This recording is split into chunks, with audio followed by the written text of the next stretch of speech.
de todos os males, que assim seja e assim será. Que Jesus abençoe o coração de todos hoje e sempre. A palavra é sua, querido. O jogo leve. Vocês têm ali até 10 para as 8. 10 para as 8. Perfeito. Tá ok. Tá ótimo. Boa sorte. Tá ótimo.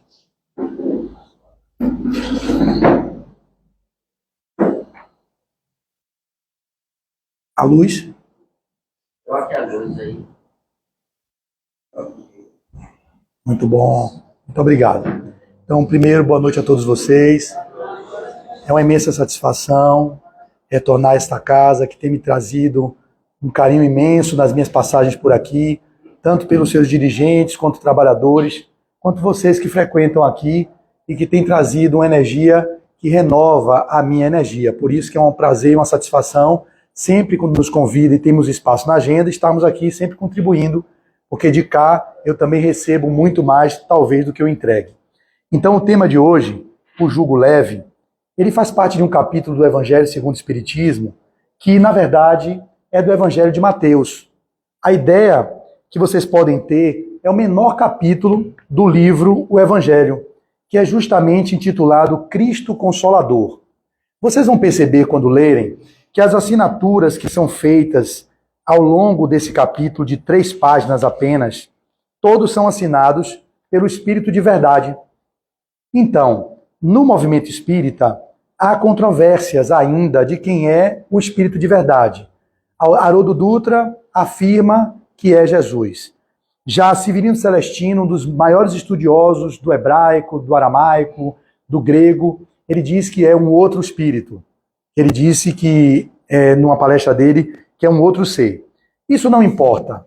Esses são momentos que a gente fica com o conteúdo da mensagem, que é o que mais vale para a gente, como a gente usa também no nosso cotidiano. Quando vem uma mensagem titulada Dr. Bezerra, Chico Xavier, Emmanuel, André Luiz, não importa.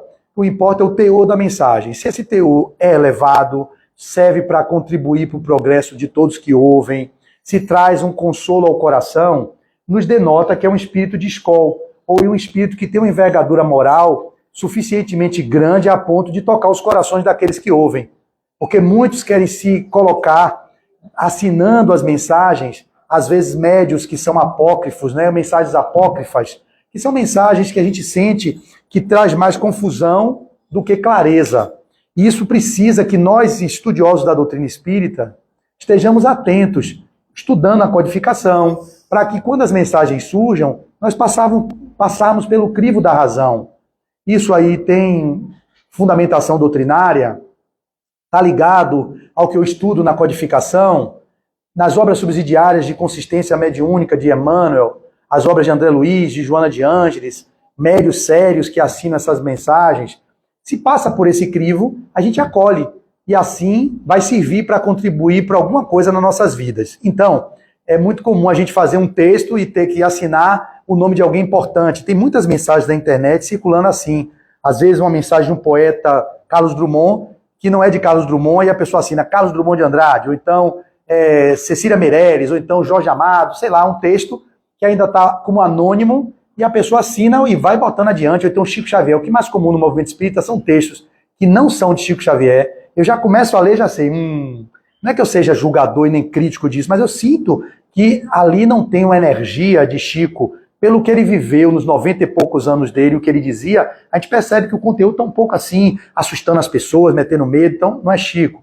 Outros assinam também como André Luiz, a gente vê as obras de André Luiz, que eu já estudei todas, e aí de repente vê esse texto de André Luiz, aí vem uns que assinam como Emmanuel, eu digo, estudei os livros de Emmanuel, Emmanuel está assim, é como se o espírito decaísse.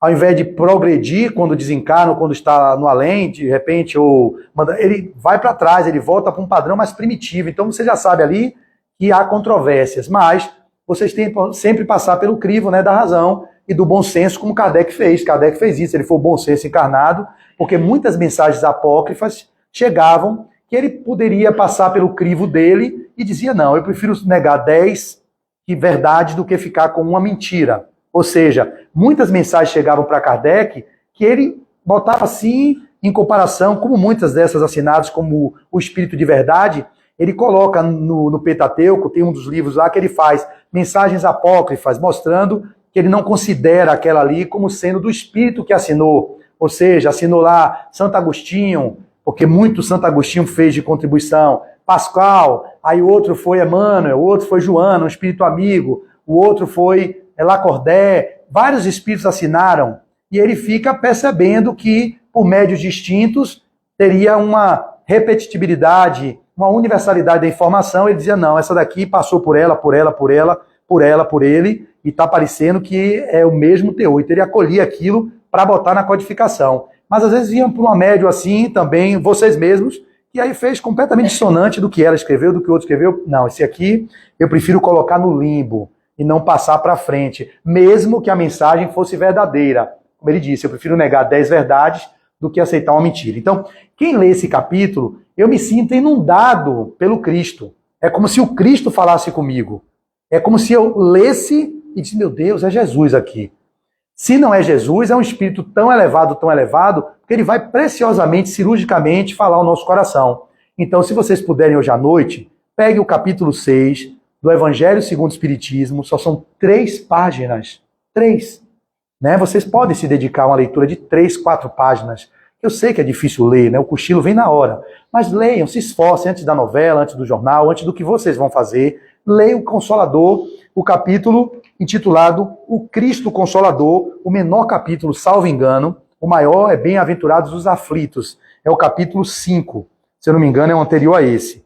E o capítulo menor é o Cristo Consolador. É isso mesmo, o anterior aí, ó. Imenso até hoje, ó. É isso mesmo. Bem-aventurados os aflitos é o maior capítulo do Evangelho. E o menor capítulo é o Cristo Consolador, que vale a pena vocês lerem, tá bom? Então fica esse convite, na esperança de que vocês atendam esse chamado. Aqui começa então o capítulo dizendo assim, nós vamos direto à passagem do Evangelho de Mateus, que diz, vinde a mim todos vós que estáis aflitos e sobrecarregados, que eu vos aliviarei. Tomai sobre vós o meu jugo e aprendei comigo que sou brando e humilde de coração, e achareis repouso para vossas almas, pois é suave o meu jugo e leve o meu fardo. Mateus capítulo 11, 28 a 30. Indo lá no Evangelho, está no Novo Testamento, essa tradução não é a de Haroldo, porque eu li o ano passado a de Haroldo, ou melhor, terminei esse ano a de Haroldo, e entrei agora no de Humberto Roden, que é um grande universalista, filósofo, muitas obras escritas, e ele traduziu o Evangelho, um erudito, e nesse capítulo, que é o mesmo, né, que eu vou ler para vocês, que é justamente o tópico que eu acabei de ler, no Evangelho de Mateus, diz assim, deixa eu ver o versículo aqui, se eu estou no mesmo, Mateus 11, 28 a 30. Mateus, capítulo, aqui, achei, 11, 28 a 30. Exultação e convite de Jesus. É nesse contexto que ele vai dizer isso. Só para vocês tentarem se aclimatar em que momento Cristo fez isso. Foi depois do Sermão da Montanha e ele seguiu fazendo suas narrativas. Disse ele, naquele tempo, tomou Jesus a palavra e disse, glorifico-te, Pai, Senhor do céu e da terra, porque ocultastes estas coisas aos doutos e entendidos e as revelastes aos pequeninos. Sim, Pai, assim é que foi do teu agrado. Continua. Tudo me foi entregue por meu Pai, ninguém conhece ao Filho senão o Pai, e ninguém conhece ao Pai senão o Filho. E aquele a quem o Filho quiser velar, aquele a quem o Filho quiser velar. Aquele a quem o Filho quiser revelar. Vinde a mim todos vós, que andais aflitos e sobrecarregados, e eu vos aliviarei. Tomai sobre vós o meu jugo e aprendei de mim que sou manso e humilde de coração, e achareis descanso para as vossas almas, pois o meu jugo é suave e o meu peso, aqui ele não botou fardo, e o meu peso na tradução dele, cada um tem uma tradução, e o meu peso é leve. E para aqui. Então, primeira pergunta que eu vou fazer a vocês, o que vocês entendem o que é jugo? Porque por muito tempo eu não sabia. Me saber recentemente, pela ignorância mesmo, e não ter me debruçado em investigar. O que é que vocês acham que é jugo? Alguém se aventura a dizer? Sem ser AD? Alguém se aventura? O que é jugo? O que vocês acham? Não tem um receio, não? Pode falar, não é uma sabatina para cobrar ponto na escola, é somente para a gente poder ter uma interlocução melhor. O que é julgo para vocês? A palavra julgo. Tá vendo? Julgamento. Para vocês, julgamento. Eu também pensei. A minha ignorância é tamanha que eu acho que fiquei anos achando que julgo era julgamento. E vim saber recentemente, julgo é a mesma coisa que canga. O que é canga no Nordeste? É aquilo que se coloca nos bois, o jugo, para orientar num caminho, para eles não irem para um lado e o outro ir para o outro, puxando a carroça ou puxando algum tipo de arado. Então, o jugo é aquela cangalha que se coloca no boi, no pescoço de um do lado e do outro. E aí você segue um caminho junto. Se o que lá puxar para cá, ele vai junto. Não tem como um boi para um lado, outro para o outro. Isso é o jugo. Entende? Então, olha como muda tudo. Quando a gente lê julgo, pensando que é julgamento, a gente vai fazer uma interpretação completamente errada, equivocada dessa passagem. Então, quando Jesus vai dizer que o meu jugo é leve e o meu fardo é suave, significa o quê? Que o jugo dele, e aí eu vou para Ivone Pereira do Amaral, na sua obra, que ela trouxe uma passagem falando sobre o jugo, ela diz assim, jugo, ela explica bem tranquilo, que fica melhor ela dizendo do que eu dizendo. Aqui é um vademecum de todas as obras publicadas pela FEB, até o ano que isso aqui foi editado, onde você vai lá na palavra julgo, joio, jogo, jogador, julgamento, e vai mostrar os livros que você pode encontrar aquela citação. Para a gente que faz palestra é muito importante, porque a gente vai fazer a varredura da literatura, e aqui a gente encontra em que obra está citado julgo. E aqui só citou uma, que foi a obra chamada de Ivone Pereira do Amaral. Quem não conhece, a obra mais conhecida dela é Memórias de um Suicida, ok? Pesado o livro, mas é muito linda a escrita.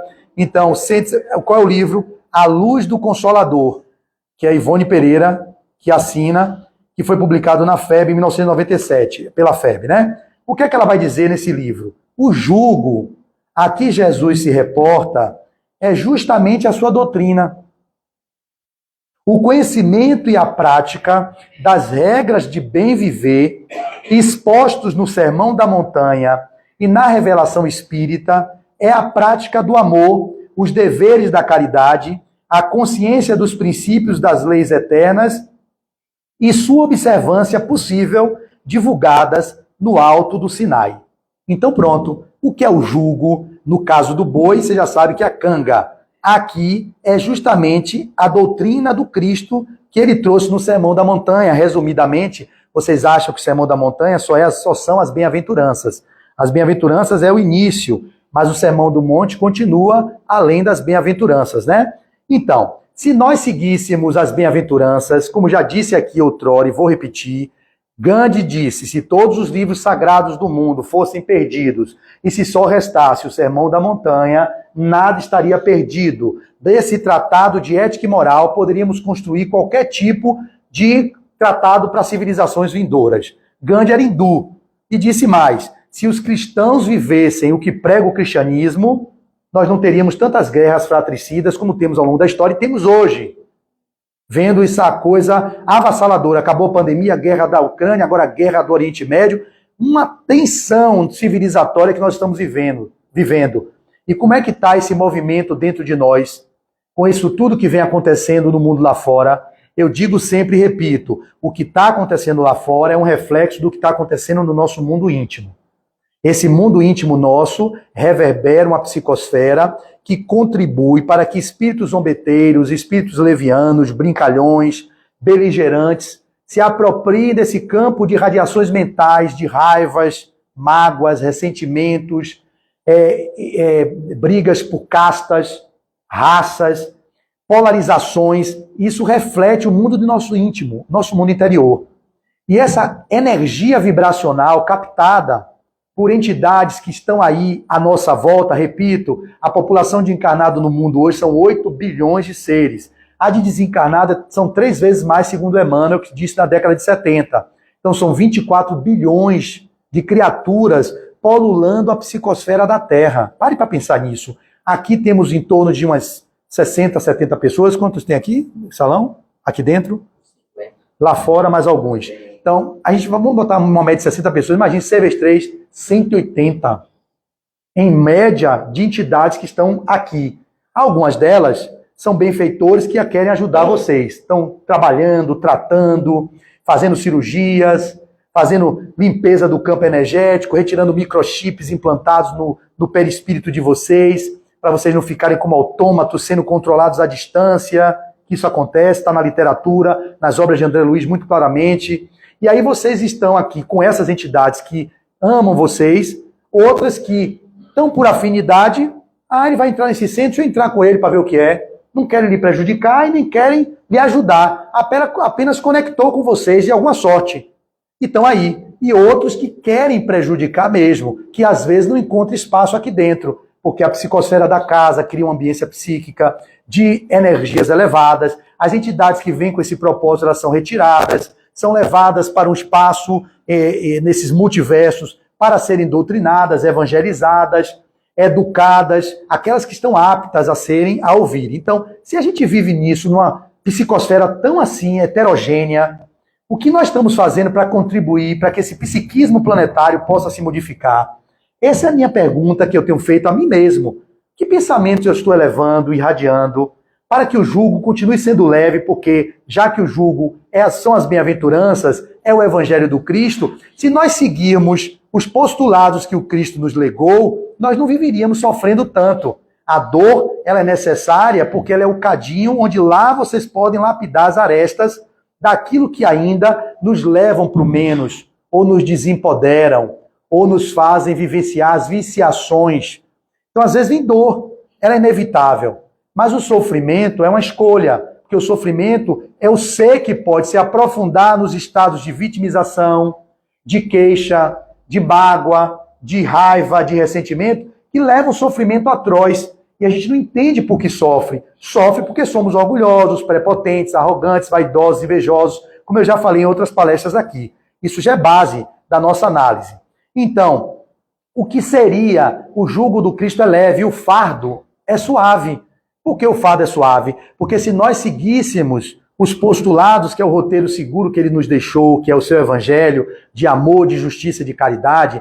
Fábio, eu não sei o que fazer. Qual o roteiro, então, para caminhar sem sofrer? O evangelho, a boa nova. Se a gente segue a boa nova, claro que aqui o Novo Testamento, ipsis literi, como os apóstolos fizeram, Marcos, João, Lucas e Mateus. Bem, as cartas de Paulo, o Apocalipse e os Atos dos Apóstolos. Isso comprou o Novo Testamento. Se a gente lesse o Novo Testamento e seguisse, já teríamos um grande ganho civilizatório. Mas aí muitos não entendem, porque é uma linguagem alegórica.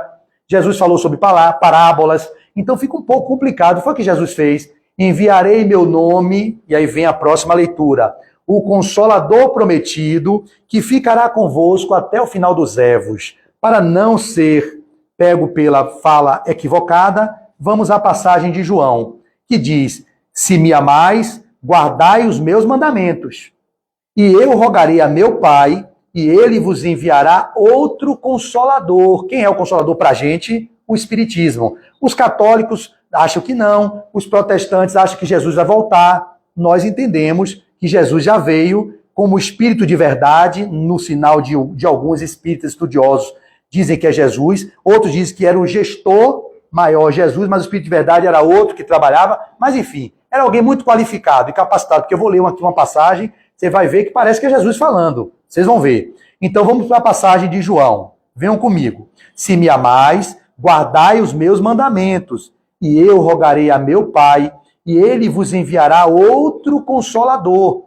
Primeira revelação, Moisés. Segunda revelação, Jesus, no Novo Testamento. Terceira revelação, o Espiritismo. A fim de que fique eternamente convosco. Olha que lindo.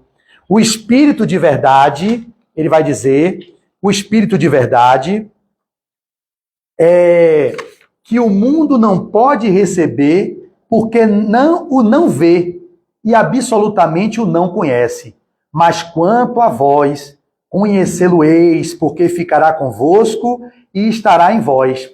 Porém, o Consolador, aí vem, que é o Espírito Santo, aí gera confusão. A Trindade, Deus, Filho e Espírito Santo. Aí pensa que é o Espírito Santo que vem falando em língua, Deus, Espírito Santo. E aí vem todas as controvérsias, porque a gente lê isso aqui ao pé da letra, vai entender que o Consolador, que é o Espírito Santo, que meu Pai enviará em meu nome, olha aí. Então, se Jesus está dizendo, e realmente aqui pode ter a controvérsia. Se ele diz assim, o Consolador, que é o Santo Espírito, melhor, não é o Espírito Santo, não, é o Santo Espírito, que meu Pai enviará em meu nome. Se é Jesus que está dizendo que enviará no nome dele, pode ser que o Espírito de verdade não seja Jesus mesmo. Porque Jesus está dizendo, o meu Pai, que é Deus, enviará em meu nome. Então, essas coisas ainda não estão definidas, mas isso é menos importante, ok? Então, Haroldo afirma que é Jesus, Severino Celestino diz que é João Batista, se eu não me engano. Diz que o Espírito de verdade é João Batista. Imagine vocês que João Batista foi aquele quem batizou Jesus e que disse que não era nem tinha altura de lavar as sandálias, nem de molhar as sandálias do Cristo. Então, o João Batista já era um espírito de escol, foi decapitado por Herodes e, ao mesmo tempo, deu cumprimento à lei e Jesus seguiu adiante fazendo o seu trabalho. Então, se Jesus diz que enviaria o Espírito, o Santo Espírito, que meu Pai enviará em meu nome, vos ensinará todas as coisas e vos fará recordar tudo o que vos tenho dito. João 14, 15 a 17, 26. Então eu estou trazendo aqui que nós entendemos como espíritas que o Consolador prometido é o Espiritismo, ok? Se a gente pegar e ler aqui uma das mensagens que eu vou ler em um momento oportuno, que claramente são lindas, valeria muito mais que eu lesse o capítulo todo para vocês do que eu ficar aqui falando, porque verdadeiramente vocês, lendo esse capítulo, é uma coisa assim, como se Jesus falasse com você direto. E é uma oportunidade única. A gente que não conviveu assim diretamente com Jesus, tem uma mensagem que é como se ele tivesse assinado. É de uma grandiosidade imensa. Mas para não nos perdermos, estamos então com o Consolador, que se nós seguíssemos o Consolador, tendo já que o Evangelho é mais difícil de interpretar, pô, Flávio, é muita parábola, e a gente não entende, Jesus fica usando metáforas, mas aqui a gente tem a verdade no Novo Testamento. Mas o Espiritismo veio em 1857 para dar um outro sentido àquilo que Jesus falou sob forma alegórica e que aqui não está o Espiritismo querendo fazer um outro evangelho. Por isso que o nome é o Evangelho segundo o Espiritismo. Aí não tem o Evangelho segundo Mateus, o Evangelho segundo Marcos, o Evangelho segundo Lucas e o Evangelho segundo João. Existe o Evangelho segundo o Espiritismo. Como tem o Evangelho segundo Tomé, o Evangelho segundo, mas são os apócrifos, que não são considerados evangelhos canônicos. Os canônicos são aqueles que a Igreja Católica consolidou como sendo os válidos. São os 4, ok? Mas não significa que nos outros evangelhos de Tomé, de Madalena, e que foram encontrados aí por alguns estudiosos, eles não têm também um valor agregado. E muitos foram corrompidos, nós sabemos disso, porque foi retirado em alguns concílios, o concílio de Nicéia, a reencarnação estava no bojo do cristianismo nascente. Era comum, e muitos judeus também acreditavam na reencarnação. Mas foi interessante tirar a reencarnação por causa de um momento histórico, uma rainha que ficou insatisfeita por saber que ela poderia ter sido tal pessoa e vindo do jeito que ela veio. Vamos tirar isso aqui. E como a igreja era imbricada com o Estado, como até hoje tem, os imbricamentos do Estado que deveria ser laico com a religião se miscuindo na política, fizeram mudanças. O poder clerical fizeram com que os evangelhos fossem um pouco modificados ou foram corrompidos nas traduções. Imagine, Jesus falava no aramaico e aí o hebreu, que era a língua dos judeus, Jesus era judeu, aí vai para o grego, traduz para o grego, do grego traduz para o latim, do latim traduz para o português. Imagine, só essas traduções sucessivas já vai se perdendo alguma coisa, obviamente. Mas a gente tem que ficar não com a letra que mata, e sim com o espírito que vivifica. Quando vocês leem, a gente às vezes aperta os amigos protestantes, eu faço isso com eles, porque eles falam que aqui é como os Bíblia, né? Quem fala isso é Leonardo Boff. Os Bíblia, Leonardo fala assim, são as pessoas que ficam com a Bíblia debaixo do braço, às vezes não conseguem interpretar um versículo da Bíblia, mas a Bíblia ali é considerado um livro inerrante. É um equívoco. A Bíblia não é inerrante, é um livro sagrado, escrito por homens, por inspiração dos espíritos benfeitores. A mesma coisa de um livro escrito por Chico Xavier. Não é inerrante. Pode ter equívoco. Por Divaldo Franco, pode ter equívoco. É como se fosse isso. Os apóstolos, claro, tinham, alguns deles, as inspirações para que escrevesse o mais fidedigno ao que o Cristo escreveu. Porém, alguns deles tinham os vieses da interpretação deles mesmos. João tinha o seu viés, que era o mais místico, que foi depois voltou como São Francisco de Assis. Aí você tem Marcos, que teve uma interpretação ao seu modo de ver, o mais novinho. Aí tem o outro, que é Mateus, que faz a leitura baseada no judeu, no povo hebreu, por isso que é o primeiro evangelho. Aí tem o evangelho de Lucas, que era Esculápio, médico. e que fez baseado no que ele ouviu de Maria. Então, tem muitas coisas ali que chegam, mas é óbvio, nós acreditamos que sob a inspiração de Deus, sob a inspiração dos espíritos benfeitores, como Kardec estava sob a inspiração de espíritos benfeitores, mas Kardec é inerrante? Não. Tanto que os espíritos diziam, se Kardec falhasse, teriam outros que seguiriam o caminho dele, e um deles era Leon Denis, que é um grande filósofo, que tem várias obras conhecidas, e a mais conhecida é O Problema do Ser, do Destino da Dor. Então, Kardec poderia se equivocar? Poderia. Vocês entendem isso? Eu não sou kardecista, eu sou espírita. Porque kardecista significa seguir tudo que Kardec disse. E tudo que Kardec disse, ele mesmo falou, se em algum lugar eu tiver escrito algo errado, ou que estiver de encontro à ciência, abandone aquele ponto e siga a ciência. Até hoje a gente tem corroborado tudo que o Pentateuco que Kardec trouxe, está válido. Mas alguns escritos de Kardec em obras póstumas, eles foram escritos no momento histórico que contrariaram, no momento atual, alguns tipos de entendimentos que a gente tinha com o povo negro, que na época da Europa era considerado os párias. Então Kardec tinha uma linguagem que quem interpreta ao pé da letra, isso está me vindo agora, olha o risco da letra que mata e o espírito que vivifica, vai dizer que Kardec era racista, como muitos dizem, o espiritismo é racista, porque escreveu coisas, a gente teve que fazer uma nota, e tá todos os livros que vocês virem da FEB, tem uma nota que o Ministério Público pediu que a Federação Espírita se retratasse para explicar, tá aqui, ó, é no final, ó, nota explicativa, para vocês lerem e saberem o que estão lendo. Está aqui embaixo dizendo, esta nota explicativa publicada em face,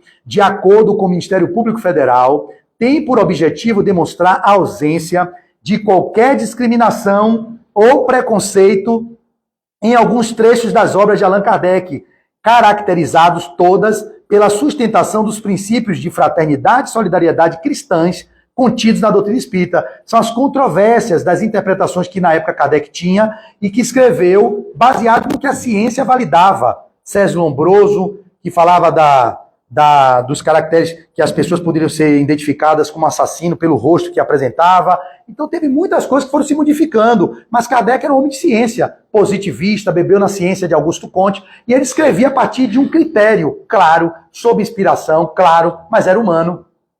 Pedro não é humano, e não foi o apóstolo Pedro que foi, mas ele negou Jesus. Judas também não foi um apóstolo, que eu estou lendo agora, Joana d'Arc, médio, que é Judas. Ele não era Judas, que estava lá também no meio dos 12, não se atrapalhou.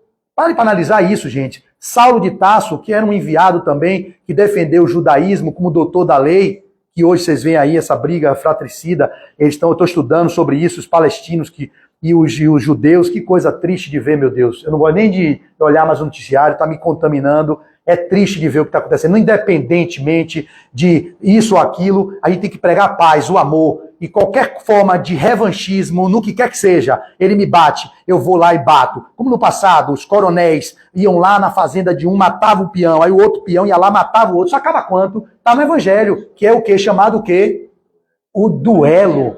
Isso é uma coisa primitiva. É mais ou menos isso que acontece. Um faz uma coisa, está erradíssimo, aí o outro, fez isso, você vai ver, miserável, agora eu vou fazer de volta. Mas agora eu vou acabar com tudo. Para vocês verem. A culpa é de quem? De vocês. Porque estou matando as criancinhas, os pais, por vocês, pra você aprender. Que Deus é esse? Como Jesus viria isso? Até onde ele nasceu, na Palestina. É ali onde ele nasceu. E a gente vê um negócio daquele assim, chega, dói no coração. E aí eu não sou a favor de nem A nem de B, eu sou a favor do amor, da paz, do entendimento, do diálogo, da fraternidade, independente, Ucrânia e Rússia a mesma coisa, na Uganda, das guerras que estão acontecendo. Guerra é uma coisa tão primitiva que eu não sei como no século XXI a gente não consegue viver guerra dessa monta que está tendo aí, velho. A gente podia pregar a solidariedade, a construção de diminuir fronteiras, acolher os povos indistintamente. A gente está vivendo isso, uma barbárie, é uma barbárie. É duro. Então, o jugo é suave e o fardo é leve. Se nós seguíssemos os postulados do Evangelho, nós não estaríamos vivendo isso. O sofrimento, ele é uma construção nossa.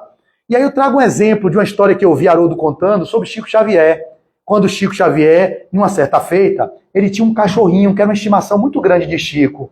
Ele amava o cachorrinho. Olha que do céu, o inferno está cheio de gente de boa intenção, né? O que foi que a pessoa fez? Chico psicografava até 3 da manhã, 2 da manhã. Coitado, horas sentado naquela cadeira e psicografando. Tipo assim, num lugar como esse, apinhado de gente, e como aqui vocês mantêm um silêncio sepulcral. Eu fico até admirado.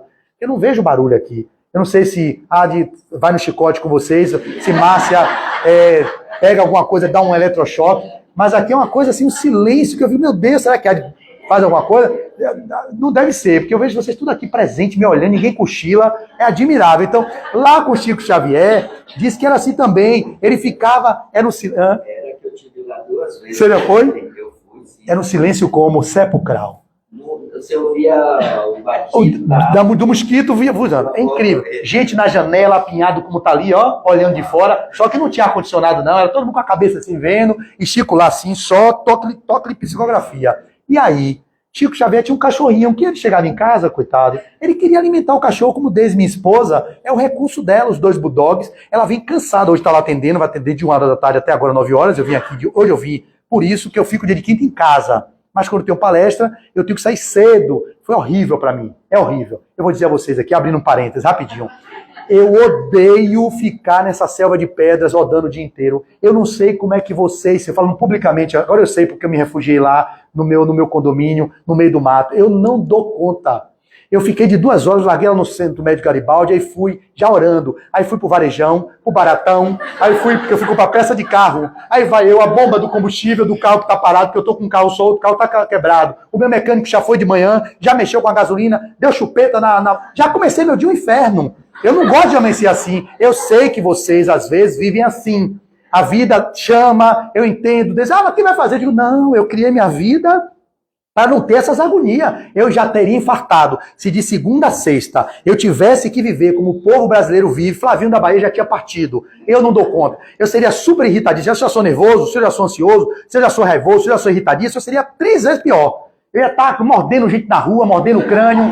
Eu ia estar o demônio, porque o dia de hoje... Eu digo a você, aqui eu tô me refazendo. Vou dizer rapidinho. Aí eu saio, largo ela lá, vou no Baratão e para o carro, e o cara começa a me abordar. Eu odeio ser assediado. Aqui, a peça aqui, você faz aqui. Eu digo, calma, eu já tenho meu mecânico. Já vai me invadindo, eu já gasto energia para dizer um não àquele. Aí entro lá, o cara se quer me enrolar. Eu digo, eu queria a peça tal. O freio tem que ser esse. Não, o cara não sabe qual é melhor. O outro é bota meio. Eu digo, quem tá falando a verdade? É o outro, começa. O outro me sugeriu um tipo de marca, o outro disse, não, essa daqui é igual. Eu digo, beleza. Eu, não vou ficar, vou pro contraditório. Tem outra loja aqui, aí vai eu andando. Aí eu digo, me arrependi. Debaixo de um sol retado, que eu parei o carro lá e vou pro o primeiro é Baratão, fui no Varejão. Aí o Varejão fala assim, não, meu irmão, isso aqui, poxa, 500 conto de porra, não tem uma genérica. Comecei a luta, né, pra poder baratear e diminuir a bomba d'água, ele tá rindo porque vocês vivem isso. Aí eu comecei a entrar no... Aí eu trouxe o evangelho, eu digo, não, calma, Paulo, o jugo é leve.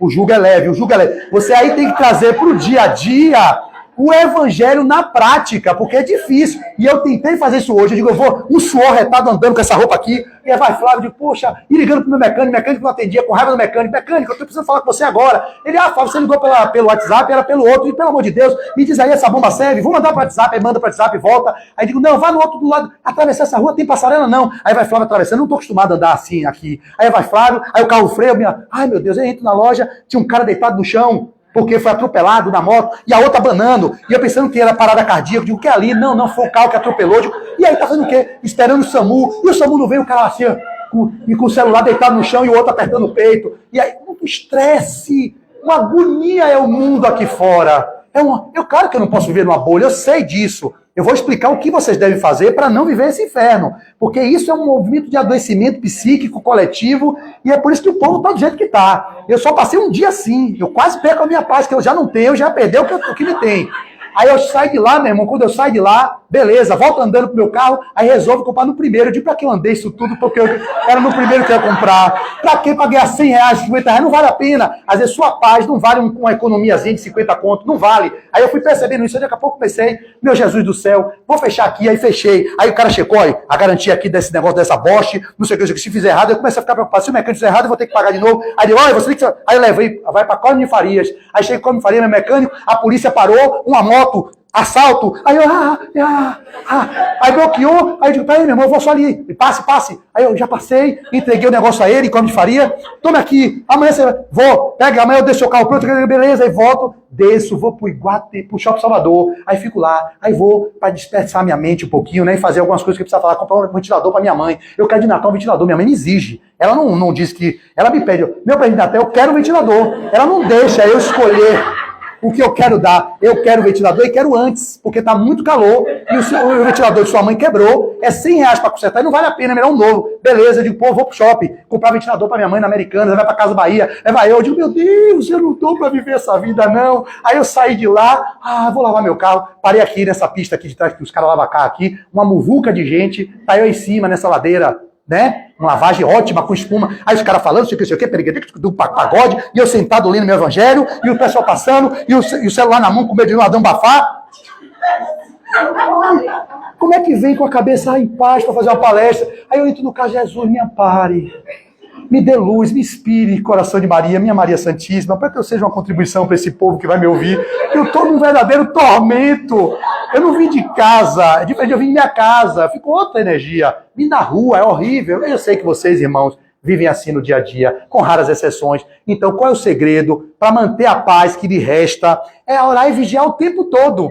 Não entrar nos que é difícil. E quando chega no final do dia, ao invés de desopilar vendo televisão, silencia um pouco, fica um pouco em contato com a natureza, se tem. Se sua casa não é um de rua assim, ó, para um pouquinho, se refugia no seu quarto íntimo, bota uma música de meditação, faz um tipo de higiene mental para liberar o psiquismo, os miasmas. Eu aqui estou recebendo isso, eu sinto. Aqui está limpando, porque eu vou sair daqui, vou pegar a paralela, vou para o Centro Médico Garibaldi, aí desde desce falando, meu amor, você chegou atrasado, eu estou com fome. Aí qual é o consolo? Eu passo na minha sorveteria, eu adoro vir fazer palestra aqui, viu gente? Sorveteria da Marinha, meu sorvete de coco verde. Adoro! Então, eu sempre que eu venho aqui, adoro fazer palestra pelo lado de cá. É aqui no Centro Espírita Luz e Caridade de Iracema, que eu faço lá direto na sorveteria, chocolate africano com um coco verde, aí Deise fica feliz, ela me trata bem, né? Eu digo, amor, tá aqui, um sorvetinho. Aí eu dou o sorvetinho a ela. Então, esses são os ganhos. Então, o jugo é leve e o fardo é suave. Esse aí fica com os olhos duros em cima de mim, porque você tem quantos anos? É. Pô, novinha, a minha não pisca. Era assim. Você viu isso aí mesmo, né? Mas desde o início eu não estava contando isso, você já estava com os olhos assim, minha. Isso é bom pra mim, porque eu vejo que você tá com atenção. Só bato o olho, eu só vejo ela, usar assim, ó. Não há uma piscadela, não pisca mesmo. Tá captando tudo, né, minha irmã? Que maravilha. Então, pra ela, eu já velharada aí, não me interessa mais. Me importa é a jovem de 21 anos, que eu sei que ali tô tocando o coração dela, entendeu? Você tá ouvindo, tá entendendo, tá compreendendo? Tá ressoando em você? Você vive isso também, é? E aí, o que você sente quando você vê eu contando essa história? Todo mundo no mesmo barco.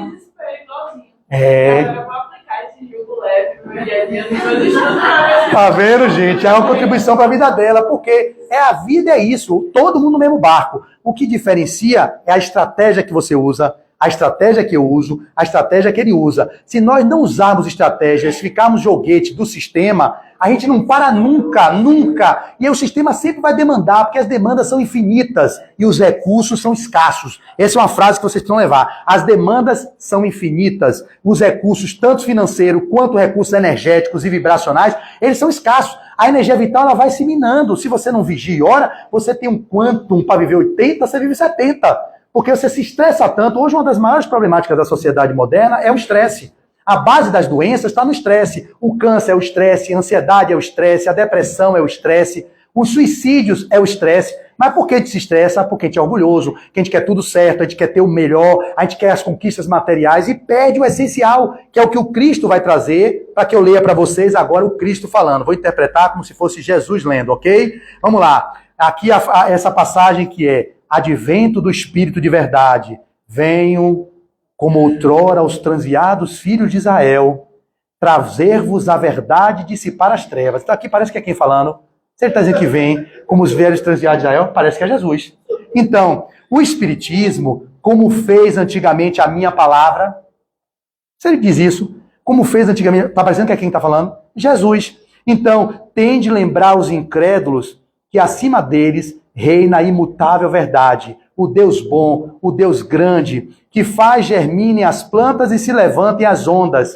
Revelei a doutrina divinal. Quem revelou? Como um ceifeiro, reuni em feixes o bem espaço no seio da humanidade e disse: vinde a mim todos vós que sofreis. Mas ingratos os homens afastaram-se do caminho reto e largo que conduz ao reino de meu Pai e enveredaram pelas ásperas sendas da impiedade. Meu Pai não quer aniquilar a raça humana, ele quer que, ajudando-vos uns aos outros, mortos e vivos, isto é, mortos segundo a carne, porquanto não existe a morte, vos socorrais mutuamente, e que se faça ouvir não mais a voz dos profetas e dos apóstolos, mas a dos que já não vivem na terra, a clamar.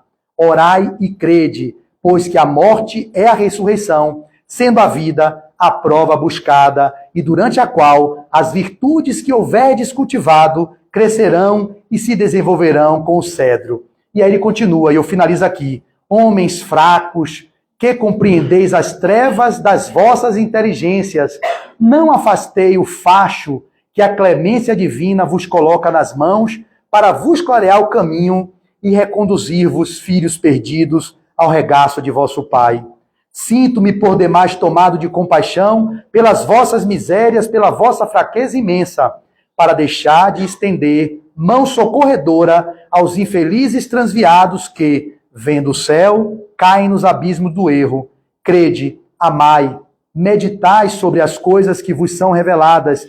Não misturei o joio com a boa semente, as utopias com as verdades. E aí chama a nós outros, espíritas, amai-vos. Este o primeiro ensinamento. Instruí-vos. Este o segundo. No cristianismo encontram-se todas as verdades. São de origem humana os erros que nela se enraizaram. Então, no que tem no cristianismo hoje que possa ser de equívoco, foram as deturpações e as violações que foram feitas pelos homens, não pelo que o Cristo disse. Então, se Jesus nos abençoa... Cadê o tempo? Onde está o relógio que eu não estou vendo? Aí, está na hora de terminar. Então, se Jesus, não é isso? 10 para o horário. Se Jesus nos abençoa com a sua boa nova, se ele nos entrega um legado de justiça, de amor e caridade, deixando o roteiro para ser seguido e a gente não segue, não tem jugo pesado. O jugo dele é leve e o fardo também é leve. O problema é que a gente não segue o que ele ensinou. Por não seguir, nós criamos as nossas vicissitudes, os nossos desafetos, os nossos desamores, as nossas dificuldades nas relações humanas, porque tem lá, o roteiro é o evangelho, a boa nova. Sigamos. Se seguirmos, nós teremos a bem-aventurança de poder gozar na terra de um estado de paz relativa e de felicidade relativa, porque a felicidade genuína não é desse mundo. Mas dá para viver uma felicidade relativa. A gente não vive porque a gente vive preso no egoísmo, lutando para sobreviver no corpo e esquecendo que é um espírito que tem um corpo. E muitos se perdem achando que é um corpo que tem um espírito. Aí muda tudo. A lógica de vocês é passar no concurso, ter dinheiro para poder viver, cuidar dos filhos, se capacitar, se qualificar. E como fica o espírito que vai continuar vivendo após a morte do personagem que são vocês? Investir o tempo nisso também? Ou deixaram só 5% para isso e entregaram 95% para a manutenção da vida no corpo? Ok, eu estou no corpo, eu tenho que preservar, mas eu tenho que ter atenção para o que é essencial na minha vida. E aí eu termino, como sempre termino em algumas exposições, trazendo uma imagem de uma historinha que é bem singela, que representa o que eu quero dizer hoje. Quando um jovem que estava num movimento de tristeza muito avassaladora, ele pede ao pai que dê a ele um roteiro, senão ele vai tirar a própria vida. Vocês aqui, eu nunca vi esses três aqui na minha palestra anterior. Vocês três aqui, né? Nós estivemos na casa do Caminho. E aqui hoje é a primeira vez aqui. Tá vendo? Eu tenho uma capacidade de perceber também. Olha, bruxo, tá vendo? Eu peguei a energia. Então, quando eu falo essa história, eu já contei vários centros, mas Divaldo também conta e repete um bocado, Peixinho conta um bocado, os caras tudo repetem, eu vou repetir, então aqueles que já ouviram, me perdoem. Então o jovem, ele estava num movimento de muita tristeza, eu acabo aqui, meu amigo. E aí ele falou com o pai dele, meu pai, se o senhor não me ensinar um caminho para eu encontrar felicidade, eu vou me tirar minha própria vida. O pai desesperado, mas meu filho, eu lhe dei tudo. Você tem videogame, você tem melhor escola, você tem viagens, mas isso não está preenchendo minha alma, meu pai. Eu sinto um vazio imenso na minha alma e eu preciso de uma resposta, porque se for desse jeito a vida, eu não tenho mais sentido para viver. O pai desesperou e aí levou e disse a ele, vá para o deserto conversar com o monge que medita e ele vai lhe dar uma resposta para você sair do seu conflito. Ele, tudo bem, a última chance, meu pai, se eu vier de lá e ele não me der uma resposta, eu vou vazar desse mundo. E aí, ele peregrinou pelo deserto, encontrou o monge meditando. O monge era um monge inclusivo, multifacetado, multicor, de cores variadas no seu hábito. E disse a ele, o jovem disse a ele, monge, eu vim aqui porque meu pai disse que o senhor pode me dizer o caminho da felicidade. E aí o monge falou assim, eu posso, mas você tem uma tarefa. Daqui a 2 horas você volta que eu lhe digo. Qual é a tarefa? Você vai com essa colher, dá uma volta no meu monastério, e ao final das 2 horas você retorna que eu lhe digo o que é o caminho da felicidade. Eu lhe conheço de algum lugar, depois a gente fala. E aí, com essa colher e o óleo, falou assim, mas tem um dever, não deixa o óleo cair. Já conhece a história? A maioria não conhece. Não deixa o óleo cair, termina aqui. Aí ele foi com a colherzinha, ligado no óleo, voltou e disse, aqui, tá aqui. Não deixei cair uma gota. Qual o caminho para a felicidade? Aí o mestre falou, muito bem, não deixaste cair nenhuma gota do óleo. Mas você viu os jardins suspensos que eu tinha no meu monastério? Você viu os tapetes persas? Você viu os vasos da dinastia Ming? Você viu os animais silvestres que povoavam os pássaros? Não vi. Então refaz o caminho, jovem. E depois de 2 horas você retorna. O menino foi, fez todo o périplo no Ashrana ou no monastério. Quando retornou, inebriado com tanta beleza, mestre, que coisa linda é seu monastério. Eu nunca pensei em encontrar num lugar tantas coisas nobres e bonitas. Ele, muito bem, jovem, fizestes o caminho e vistes as belezas. Mas cadê o óleo? Deixei cair o óleo. E ele arremata dizendo, o caminho da felicidade consiste em viver no mundo, contemplando os prazeres que o mundo lhe dá, mas nunca esqueçam do essencial, que é o óleo, que é o espírito imortal. Assim vocês conseguirão alcançar a paz relativa e a felicidade relativa que o mundo dessa terceira dimensão nos proporcionará. Então sigam, vivam no mundo, mas não esqueçam do essencial, que é cuidar do espírito imortal. Muita paz e até uma próxima.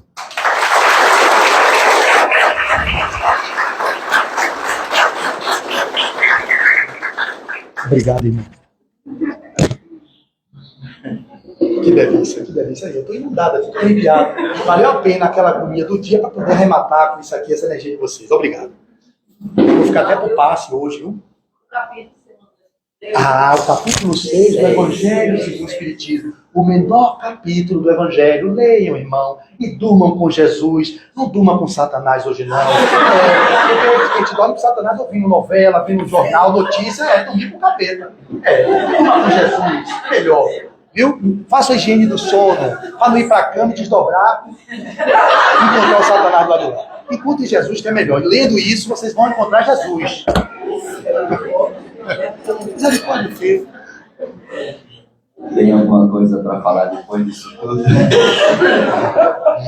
Você se divertiu, hein? Quando eu vi ele rindo, eu fiquei feliz. Eu fui me empolgando, fui me soltando. Foi jóia, amei, gente, amei. Por isso que Márcia me chama, eu venho na hora pra cá. Esse realmente é o caminho que nós devemos observar, porque para nós não entrarmos nessa barafunda que ele citou aqui, é preciso que nós já tenhamos, ao dormir, o hábito de meditar. Hoje, por exemplo, antes de dormir, se não quiserem fazer nada, leiam o capítulo 6, 3 páginas, pelo amor de Deus. Dá para ler 10 vezes antes de dormir. Ninguém vai ler, não. É banho de safado. Mas aí é problema de cada um. É banho de safado. Eu não me meto nisso. A gente fala, cada um Semeia, sabe o né? que quer. Aí semeia, né? Tem que semear. A Tem semeadura. gente que vai ver outras coisas, vai fazer outras coisas, esquece que estar com Jesus é a coisa mais fantástica que existe. Mas é um direito, cada um escolhe o que quer. O tempo vai chegar em que terá que vir para o lado de Jesus. Não tem jeito. Hoje, amanhã, daqui a 1 milhão de anos, vai voltar, com certeza. Mas, só retomando, hoje à noite a gente deve fazer um exercício que Santo Agostinho nos pede sempre nas suas pregações, que é analisar o que fizemos de bom hoje e o que fizemos de ruim.